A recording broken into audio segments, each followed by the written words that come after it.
Well before week one of the 2025 NFL season, Detroit and Baltimore in week three was viewed as one of the top possibilities of a Super Bowl preview.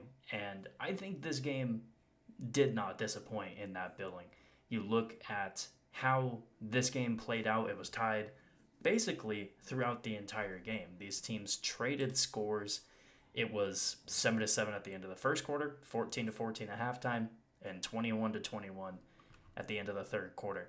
And really, it was the Detroit defense that really stepped up, and they forced a fumble on Derrick Henry after they had just gone 3-and-out with the ball in their own hands, and then they force another 3-and-out after scoring a field goal in what was probably the wrong choice by John Harbaugh and the coaching staff of Baltimore to not go for it on fourth. I know it was 4th and 9. It was at their own 32-yard line, and you kind of have to give some faith to your defense. But to be honest, the defense hadn't really rewarded the coaching staff with anything to kind of give them faith, in my opinion. Amon-Ra St. Brown had what feels like an average game, but he dominated. David Montgomery on the ground. He had the 72-yard run about halfway through the game. He had another 30-yard touchdown to end the game. Jahmyr Gibbs had 2 touchdowns on the ground.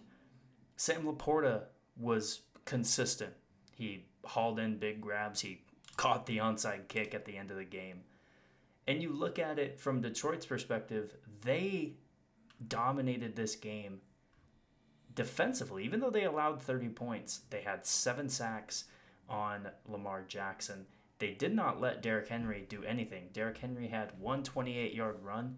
Other than that, he had 11 carries for 28 yards, an average well below 3 per attempt.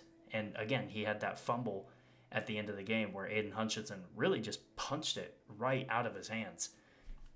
There's a few things to take, I think, from both of these teams. I think Lamar Jackson, you look at his statistics, he's going to have a 148.1 passer rating, 21 for 27, almost 300 passing yards and 3 touchdowns.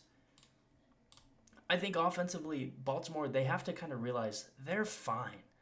They got a good performance out of Rashad Bateman and Mark Andrews. Zay Flowers didn't pop up as much, but I feel like that was more of from Detroit trying to take him away with DJ Reed and Carlton Davis. And again, Lamar Jackson was sacked 7 times. And Detroit really was not allowing Lamar Jackson to get much going on the ground either. 35 rushing yards for Lamar Jackson. That's about an average to below average total for him. But again, just no big plays were allowed by this Detroit defense. And because of that, they were in a prime position to win this game at the end. And win it they did. There's a few other things I think to note for Baltimore. And it's a message I think I've said about a lot of these teams that have lost games early to good opponents. This schedule does not get any easier. They beat the one bad team that was on the first half of their schedule. They beat Cleveland last week, but next week they go to Kansas City. The next week they face Houston, who right now looks like a bad team, but I wouldn't doubt if the offense starts picking it up just a little bit with just how much talent they have. And then you face the Rams, who looked like they had a real good chance to beat Philadelphia. You face the Bears, who maybe at that point are a well-oiled machine. That's 4 straight games against quality opponents.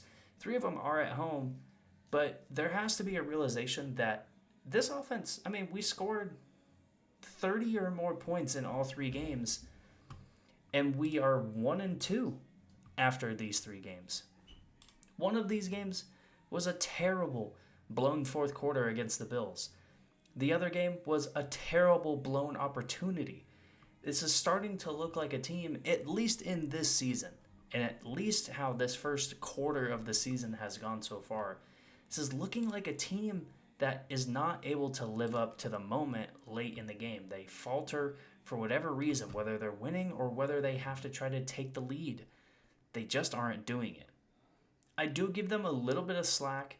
They didn't have Kyle Van Noy. They didn't have Nnamdi Madubuike. They were down a lot of players. And so I give them a little bit of slack, but you can't be that hamstrung by a couple of guys not playing. You still have an all-world safety in Kyle Hamilton. You still have an all-world linebacker in Roquan Smith. You still have guys in your front four that you've invested a lot into, like Mike Green, who you drafted. There has to be more than 0 sacks. There has to be less than 225 yards allowed on the ground. And I know David Montgomery got basically 100 of those 200 yards in 2 carries. But that's somewhat the same conversation to be had, is that you can't just let that happen. And there has to be a little bit more resistance, even if you are down 2 star players. Moving it to Detroit, they firmly put themselves into possibly best team in NFC conversation. I think a lot of people still probably thought they were in that conversation, even after a tough performance to start the year against Green Bay. They came back, hung 50 on the Bears. And in tonight's game, I think it's more impressive to put 38 on this Ravens team than it was to put 52 on the Bears a week ago. This was an incredible game on the ground, especially. This offensive line allowed 0 sacks, like I already mentioned. They ran for over 200 yards. This was just an incredible performance from the defense as well, with the 7 sacks. Aiden Hutchinson had that late forced fumble. This was an all-around performance. It was complimentary. And they made the plays when they needed to. Going forward, they do have Cleveland next week. And Cleveland so far has been like the team you don't really want to face if you think you have a great offense. Which is why I'm interested to see how they play Cleveland next week. Cleveland upset Green Bay yesterday. And that was, I think, what gave Detroit more confidence than anything going into this game, was that if they win today, they're tied with Green Bay again. And there's a really good chance that Detroit, if Green Bay falters against Dallas or they have another slip up later in the season, that loss early to Cleveland for Green Bay, and if Detroit wins next week against Cleveland, they set themselves up to be in a really good position halfway through the year. Tomorrow there's going to be a video about that Cleveland Browns win against the Packers. Depending on what I can do tonight, I'm going to try to get some sort of power ranking video up.